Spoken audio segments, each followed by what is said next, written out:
नमस्कार। आज के मुख्य समाचार। पहली खबर की बात करें तो 1 दिसंबर 2024 से जनरल टिकट वाले यात्रियों को बड़ी खुशखबरी मिलने जा रही है।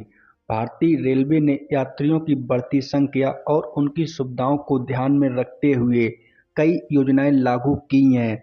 जनरल टिकट वाले यात्रियों के लिए प्रस्तावित योजना के तहत सभी मेल और एक्सप्रेस ट्रेनों में 4-4 जनरल कोच लगाने का विचार किया जा रहा है मित्रों। अगली खबर पेंशन धारकों के लिए जरूरी खबर। विधवा विकलांग वृद्धावस्था पेंशन धारक 30 नवंबर तक कुछ महत्वपूर्ण कार्य करने की चेतावनी दी गई ताकि लाभार्थियों को पेंशन मिलती रहे। यदि आवश्यक दस्तावेज या आवेदन समय पर प्रस्तुत नहीं किए गए तो पेंशन रुक सकती है मित्रों। अगली खबर बिहार की राजधानी पटना के लिए 1 लाख से अधिक वाहन चालकों का यूनिक आईडी कार्ड बनेगा। इसके लिए निःशुल्क पंजीकरण कराया जाएगा। इसमें ट्रक, बस, ऑटो, टैक्सी ड्राइवर शामिल होंगे। पंजीकृत होने के बाद ड्राइवरों को बीमा, पेंशन और विभिन्न स्वास्थ्य योजनाओं से जोड़ा जाएगा। यूनिक आईडी नंबर के लिए उन्हें पहले आवेदन करना होगा। सभी ड्राइवर को राष्ट्रीय वृद्धा पेंशन योजना और मुख्यमंत्री वृद्धाजन पेंशन योजना से जोड़ा जाएगा। इसके तहत 60 से 79 वर्ष की आयु के चालकों को हर महीने 200 से लेकर 400 रुपये के बीच दिए जाएंगे। वहीं 80 या इससे अधिक उम्र वाले चालकों को हर महीने 500 रुपये पेंशन मिलेगी मित्रों। अगली खबर 1 दिसंबर से मोबाइल में नहीं आएगा ओटीपी। जियो, एयरटेल, वीआई और बीएसएनएल यूजर्स जाने नया नियम। ट्राई ओटीपी मैसेज की ट्रेसेबिलिटी को लागू करने के लिए टेलीकॉम कंपनियों के पास पहले 31 अक्टूबर तक का समय था। जियो, एयरटेल, वीआई और बीएसएनएल की मांग के बाद कंपनी ने इसकी समय सीमा 31 नवंबर तक बढ़ा दी थी। अब जब नवंबर में इसकी समय सीमा समाप्त होने जा रही तो टेलीकॉम कंपनियों को कॉमर्शियल मैसेज और ओटीपी मैसेज को ट्रैक करने के लिए ट्रेसेबिलिटी नियम लागू करना होगा।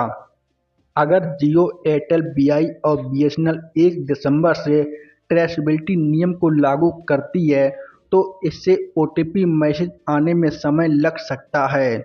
ऐसे में अगर आप बैंक या फिर रिजर्वेशन जैसा कुछ काम करते हैं तो आपको ओटीपी पाने में समय लग सकता है।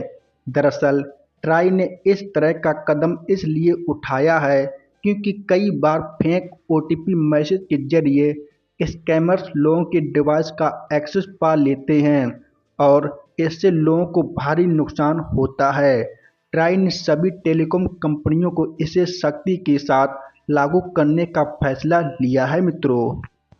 अगली खबर तबाही मचाने के लिए एक नहीं 2 तूफान एक्टिव। 7 राज्यों में भारी बारिश का अलर्ट। भीषण ठंड भी पड़ेगी। आईएमडी ने भारी बारिश से ऑरेंज और रेड अलर्ट जारी किया।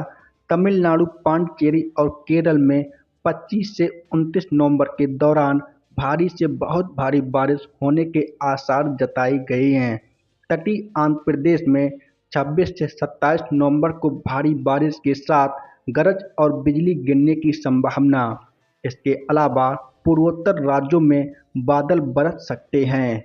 इस दौरान केरल और तमिलनाडु तटों पर 26 से 27 नवंबर को 35 से 55 किलोमीटर प्रति घंटे की गति से हवा चलने की संभावना।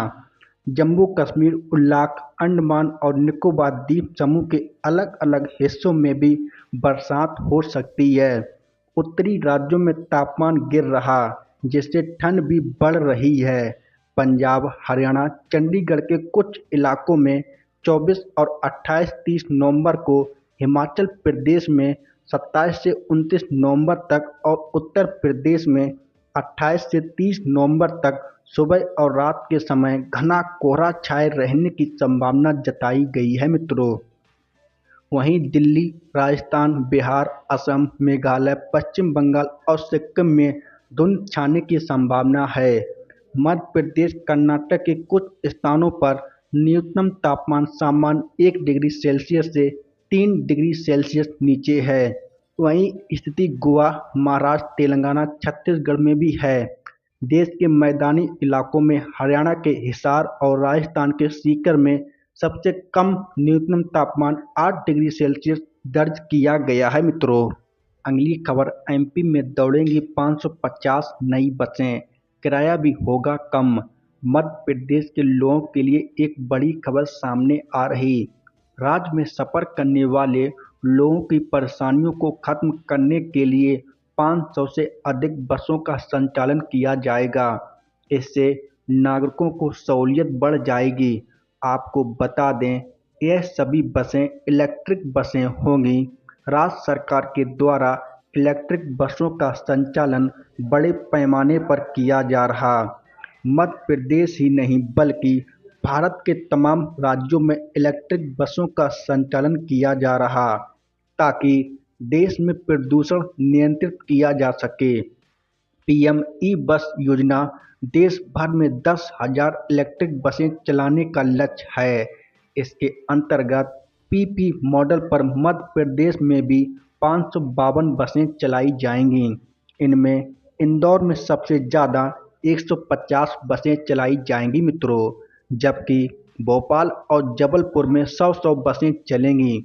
प्रदेश के ग्वालियर, उज्जैन और सागर में भी ई बसें चलने की योजना है मित्रों। नई इलेक्ट्रिक बसें 9 मीटर और 7 मीटर लंबाई की होंगी। 9 मीटर वाली ई बसें सिंगल चार्ज पर 180 किलोमीटर चलेंगी, जबकि 7 मीटर लंबी बसें 160 किलोमीटर चलेंगी। इन ई बसों की बिजली सप्लाई सेपरेट रहेगी, जिसका खर्च केंद्र सरकार उठाएगी। अगली खबर, अब आधार कार्ड में डेट ऑफ बर्थ या नाम बदलना आसान नहीं होगा। जाने नए नियम और जरूरी दस्तावेज। आधार कार्ड में जन्म तिथि अपडेट करने के नए नियम। आधार कार्ड में पहली बार जन्म तिथि अपडेट करने की 10वीं की मार्कशीट या किसी अधिकृत सरकारी दस्तावेज की जरूरत होगी। दूसरी बार जन्म तिथि अपडेट करने के लिए अब स्थानीय निकाय का बर्थ सर्टिफिकेट अनिवार्य कर दिया गया है मित्रों। नाम अपडेट करने के नियम। तीसरी बार नाम अपडेट करने पर गजट नोटिफिकेशन पेश करना अनिवार्य होगा। आपको बता दें कि गजट नोटिफिकेशन एक आधिकारिक सरकारी दस्तावेज होता है मित्रों, जिसे सरकारी गजट में प्रकाशित किया जाता है। यह दस्तावेज किसी विशेष सरकारी निर्णय, नियम, कानून, आदेश या किसी महत्वपूर्ण सूचना की घोषणा के लिए जारी किया जाता है। गजट नोटिफिकेशन का उद्देश्य जनता को आधिकारिक रूप से सूचित करना होता है और यह सभी सरकारी विभागों द्वारा मान्यता प्राप्त होता है। अन्य अपडेट जैसे पता और मोबाइल नंबर अपडेट। आधार कार्ड में एड्रेस, पता और मोबाइल नंबर को एक से ज़्यादा बार संशोधित किया जा सकता है मित्रों। और नया आधार कार्ड नामांकन पूरी तरह से निःशुल्क रहेगा मित्रों। वीडियो अच्छा लगा हो तो वीडियो को लाइक करें, अपने मित्रों के साथ व्हाट्सएप, इंस्टाग्राम, ट्विटर पर शेयर करें और चैनल को सब्सक्राइब कर लेना मित्रों। और कमेंट करके बताना हमारा ये वीडियो आपको कैसा लगा। जय हिंद, जय भारत। मिलते हैं अगले वीडियो में।